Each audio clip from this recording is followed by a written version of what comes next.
Di si, koji pa? Vidi, ovo je sretan, nasmijan što sam ja ovdje.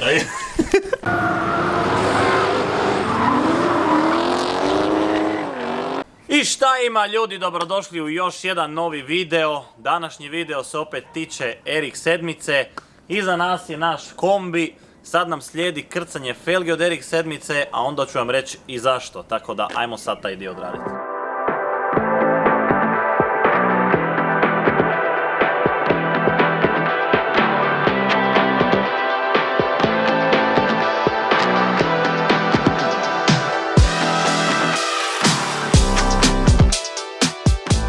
Sada, kad su nam sve felge nakrcane, sve ukupno imamo 8 roti i 4 JR-a koja su replika od rote. Vidite da su isto dizajna i oblika, ajmo reći.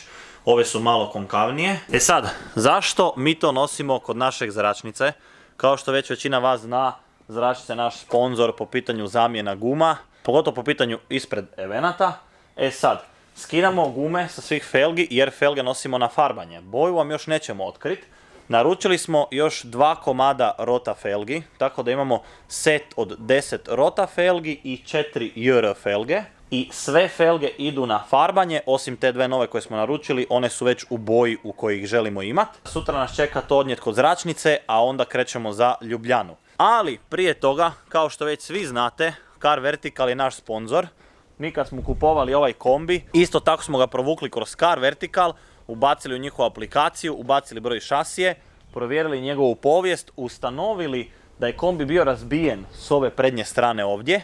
Ništa strašno, s obzirom da je kombi tad bio nov, onda je šteta tu bila malo veća, ali u biti imao je samo 2 vlasnika, pregledali smo ga detaljno, utvrdili da to nije ništa značajno i ovo je ipak dostavno vozilo, tako da mi to ne znači toliko puno. Velik je, lako ga se negdje može zatući, da se tako izrazim, ili za nešto zapest. Ako i vi želite provjeriti svoj auto, ubacite broj šasije u aplikaciju, jer kao što možete vidjeti po ovom primjeru, vidite da je auto razbijen ili da je skidana kilometraža, a vi se prije toga želite uvjeriti da je vaš auto čiste povijesti i da jednostavno ne kupite razbijen auto, ili na kraju krajeva da kupite auto, barem čiju povijest znate. Tako da upišite moj kod CVAJO za 20% popusta, iskoristite taj kod, uštedite si nešto love.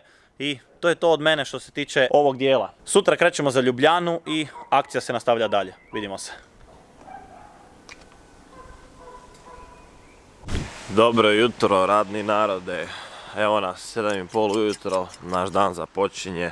Sjedamo u kombi, idemo po Kojpu, idemo u Prešate ležave koje nam je naručio Bačić. Sve to moramo napraviti u što bržem roku jer ja onda moram krenuti za Ljubljanu. Ništa, krećemo.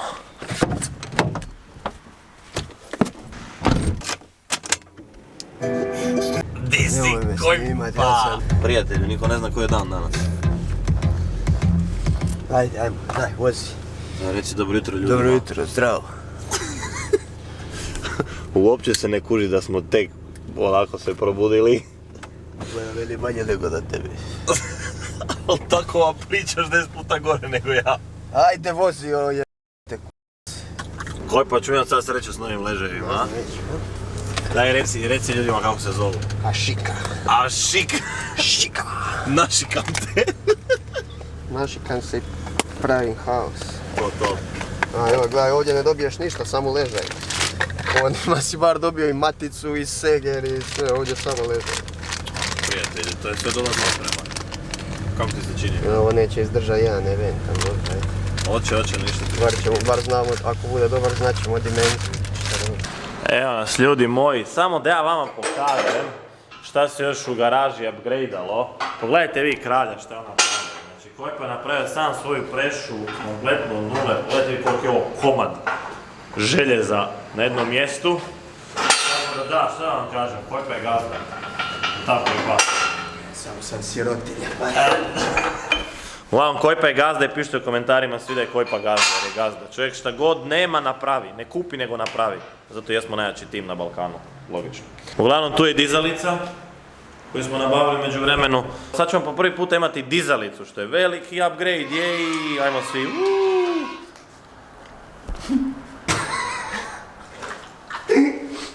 Evo, glavčine od ID Productsa, leževi novi i stari rukavci, tako da sad kad to uprešamo, to je točnije čim to koji popreša ja mogu pići za Ljubljanu i sve to slagat gore. Sve bliže i bliže smo napokon tome da auto dođe na stazu. Imam puno pitanja kad će biti prvo paljenje. U biti auto može upaliti sad ovog trenutka, ali mi ne želimo paliti dok se auto nalazi u garaži bez zadnjeg trapa. Nego prvo želimo riješiti vozne sposobnosti tog auta, to jest da zadnji trap bude kompletan, da quick change bude na mjestu, da kardan bude na mjeru i da bude na mjestu, tako da ga možemo izvući van iz garaže, upaliti auto, napraviti izmjenu ulja i onda napraviti shakedown test, tako da je auto odmah spreman za ići na stazu. Ali da, što se tiče paljenja, ona je spremna, ona može paliti odmah.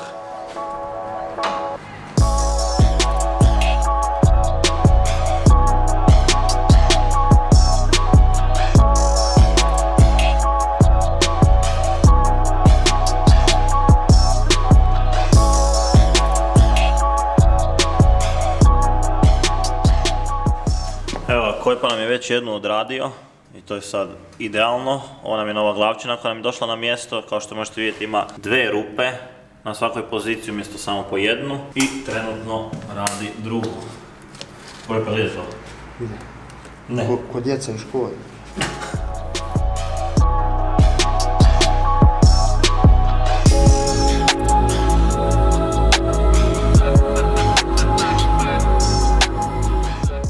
I evo nas kod Jake u Ljubljani, evo upravo Jaka ponavlja šta ću reći u kameru dok se ja pripremam, jel tako Jaka? Eto, vidi ga, ovo je sretan, nasmijan što sam ja ovdje. Jaka je u međuvremenu, znači mene ovdje nije bilo samo praktički punih 24 sata i već sam opet u Ljubljani. A Jaka je za to vrijeme već napravio kompletan ovaj dio gdje odvaja mene od tanka, od goriva, od svega, od vode. Znači to je ono za što ste pitali u komentarima kako će se složiti ova pregrada i Jaka je to napravio. A mislim, nema nam šta više govori, znate da čovjek radi do zadnjeg milimetra apsolutno sve.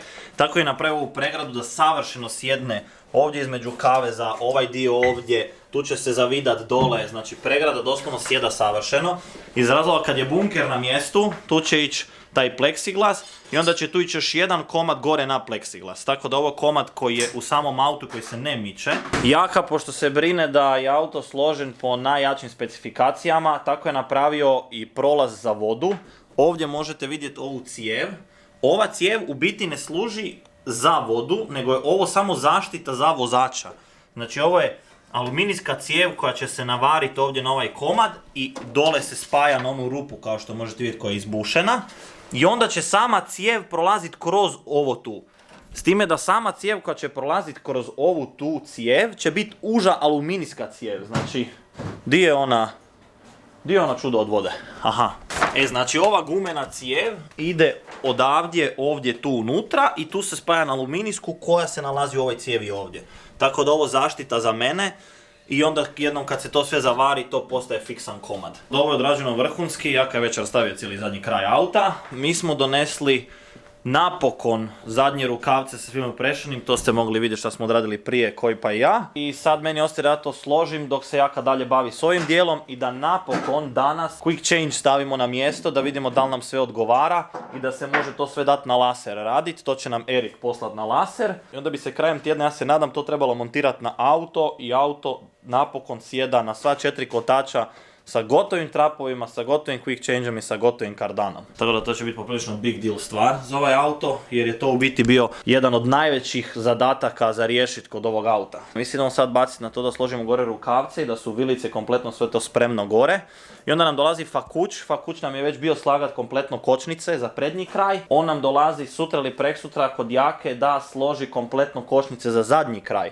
Ništa, idemo se baciti na posao i krećemo.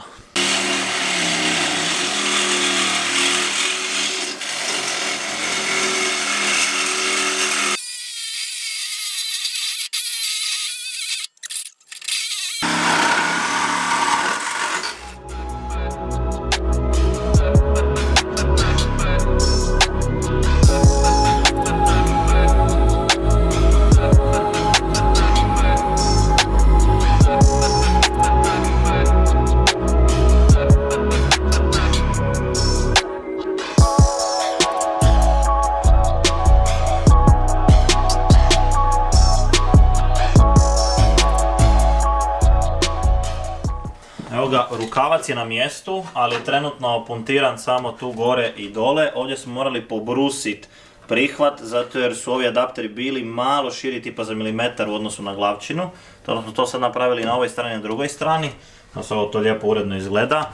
S time da kad auto dođe u Rijeku, ovo ćemo opet skidati i rastaviti, tako da ID Products firma može uzeti 3D sken od cijelog rukavca, pa ćemo se onda i pobrinuti da ovo uredno izgleda. I sad nam ostaje još ovaj ovdje taj rod. I sad tu je došlo do promjene planova. Kad sam ja bio kod Erika, utvrdili smo ovu stvar već prije, ali ta je da svaka komponenta ovjesa na ovom autu serijski dolazi sa unibolima. Znači ovo je unibol u gumi, s čime je Erik rekao da to nikako ne mijenjamo, nego da bolje da nabavim dve ovakve rezerve. Zato jer kako je to unibol u gumi, kako on sad stoji na rukavcu, kad ja pričepim auto pun gas, zadnji kotač će dobiti lagani toe in, što u biti i želimo. I s time da već ima svoja štelanja ovdje. Sad meni preostaje da ja te vide razvidam, da to očistim, tako da kad budemo morali štelati trap, da to bude čisto i da će se to jednostavno odvidavati i zavidavati, ne da to sve bude zapečeno i da je to teško odvidati i zavidati. Idemo sad to napraviti tako da možemo složiti drugu stranu rukavci, da možemo sve puntirati i napraviti. A u međuvremenu Jaka već ocrtava kako će nam doći nosači na most i već pili ovaj komad. Tako da eto, ništa, radi se punom parom.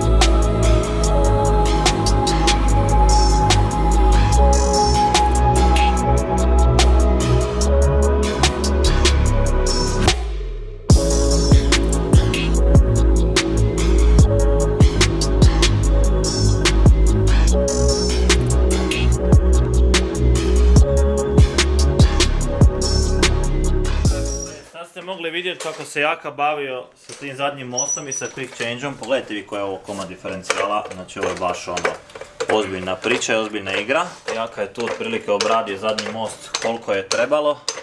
Pa da vidimo sad, evo ja sad po prvi puta gledam kako to stiže jer tamo sam radio svoj posao. Još. Ha?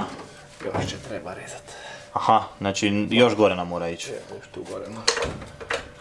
Jer ne želimo da su poluosovine pod prevelikim kutem. Rekao je Erik, dao nam jednu poluosovinu, da probamo staviti, kužiš, gdje će doći. Da vidimo da li ima clearance, da ne bi slučajno dok bude radio amortizer, da ne bi slučajno negdje udarala. A ako je to dobro, onda nam nosi još jednu i onda to možemo složiti. Ovo izgleda sik. Ovo baš izgleda bolesno. Pogledajte ovaj komad auta, ej. Ovo baš izgleda bolesno, je. Vidi ovo, ej.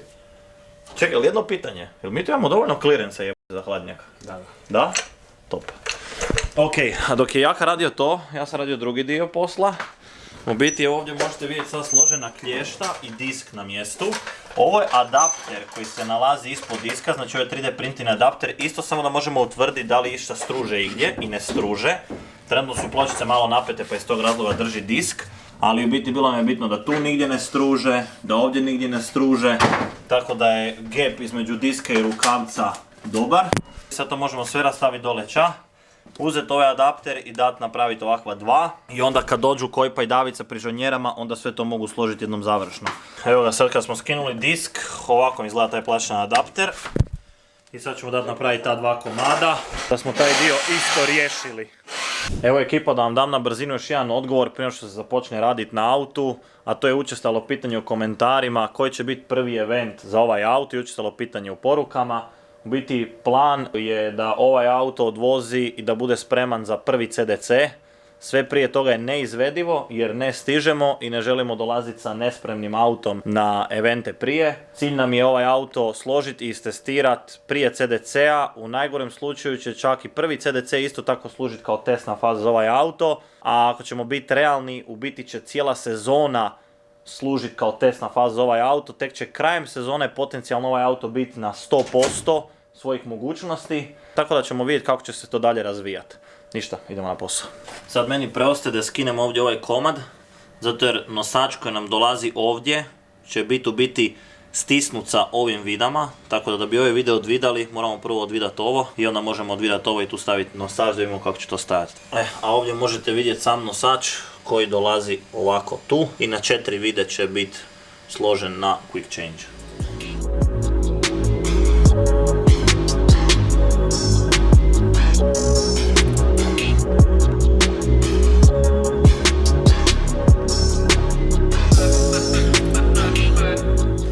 Evo ga, nosač je ovdje pozicioniran, ovako se to ovdje nalazi i sad moramo složiti sve ostale komponente pa da ga probamo staviti na mjesto.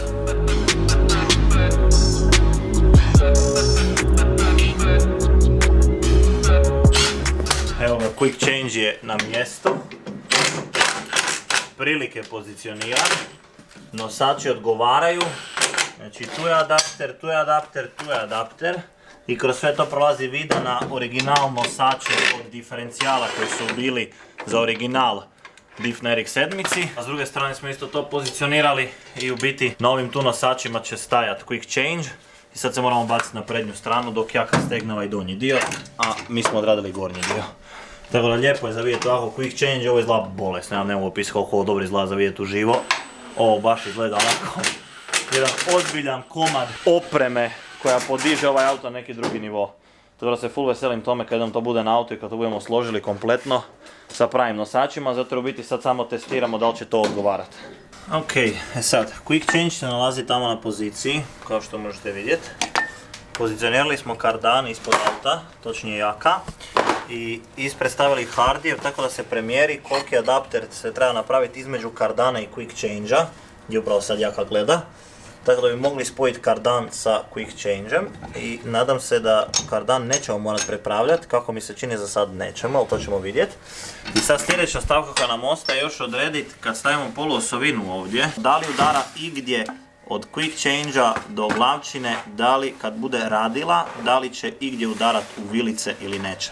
Evo nas ekipa, zadnji dio smo napravili i provjerili, utvrdili je dobro i ne mogu opisati kako mi je drago da je ovo dobro, jer ovaj cijeli zadnji setup, ovo je ono 1 od 1 primjera doslovno. Ok, ovdje smo stavili krpu da se BC Racing vinda ne ogrebe. Ovdje možete vidjeti ovu poluosovinu od M3 koja se nalazi u glavčini i ovdje je savršeno pozicionirana na quick change. Tu imamo adapter, kao što možete vidjeti, ovaj sivi adapter, znači točno ovaj tu adapter, ova podloška kao. I trenutno nam poluosovina sjeda savršeno. Zašto smo maknuli amortizer? Tako da možemo napraviti puni korak gore i dole da utvrdimo da li poluosovina udara bilo gdje ovdje i ne udara i doslovno stoji savršeno. Morate uzeti u obzir da je ovo sad kompletno opušteno, nije ni zavidan amortizer ovdje. Jednom kad auto dobije kotače, kad dobije još naravno težine i kad se auto spusti na pod, poluosovina će doslovno stajati gotovo savršeno ravno. Tako da to je idealno, doslovno idealno. Erik je pokidao sa crtanjem svih ovih nosača, sa pozicioniranjem quick change-a i sa cijelim mojim projektom, što ste mogli gledati unazad jedno 10-ak videa kad je sve to skenirao, tako da napravio stvarno posao boli glava. Tako vam ne mogu objasniti koliko mi je drago da ove poluosovine sjedaju savršeno između glavčine i quick change-a, jer to znači da ćemo doslovno iste poluosovine koristiti ja i Erik, što je top stvar, jer u slučaju da poluosovina pukne ili da se homokinetički raspadne ili nešto, imamo rezervnu uvijek on i ja, tako da je to super stvar. I ništa, premjerili smo koji adapter nam treba za kardan, to ćemo iskomunicirati s Erikom. Ima još tu posla, stvarno ima još tu posla, ali stvarno se već bližimo kraju, jer auto može palit, ali stvar je u tome da stvarno želimo prvo riješiti cijeli zadnji trap, jer je ovo možda najveći projekt ovog auta bio. To je najveći dio za riješiti. Tako da ništa, to je bilo to današnjeg videa. Hvala što ste gledali ovaj video, vidimo se u sljedećem i aj bok!